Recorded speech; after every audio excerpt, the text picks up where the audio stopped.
Hey, it's Clay, and this will be a video chart on ticker symbol CVSI. We will take a look at the 30-minute time frame.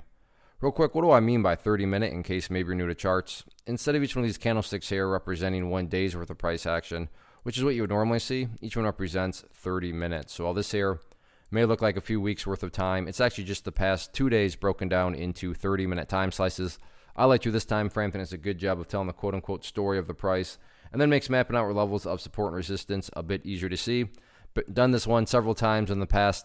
Did it on Wednesday. So that's where these red and green line annotations are coming from. But past couple of days have been nice and solid. So the first thing I'm going to do is I'm just going to use this line up here now. Sure, that level down around 275 pertains to the chart. It's just not relevant. And from a presentation standpoint, I don't want to risk causing confusion and clutter because there's lines everywhere. So I'll just use this line as more of the near-term level of support. What I would call the ideal level. When you say, hey, Clay, what would make this chart look the absolute best going forward? That would certainly be if the price can stay up there above the $4 mark. But if the price does fall below it, by no means is the entire chart ruined or anything like that, because this is where we'll just make this 350 a little easier to remember. So 350, and this is based on a foundational rule in charting. When levels of resistance are broken, you want to see them act as support. And this is, the important level, because I'm not saying this will happen, but just to kind of illustrate the overall kind of moral of the story here. Let's say the price were to come all the way down here and then behave in that manner and then start to work its way back upwards. What would you still have from the big picture point of view? Well, you'd have a set of lows right here.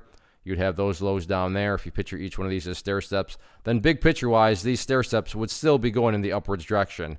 And that'd be with a pretty, big fall all the way down to 350, given that right now, it closed on Friday at 433. So that's just, the point here, like I said, is that the bulls now do still have plenty of opportunity to start to chip away and build a higher base. Now, of course, there's perspective that goes into this. If you're a day trader and you bought right there and you wanted to sell within, 20 minutes after buying, then of course you don't want to see the price fall all the way to 350. So I'm definitely making these comments from more so a big picture point of view. But yeah, going into next week, there's certainly, several, areas of support that have been established. What about areas of resistance?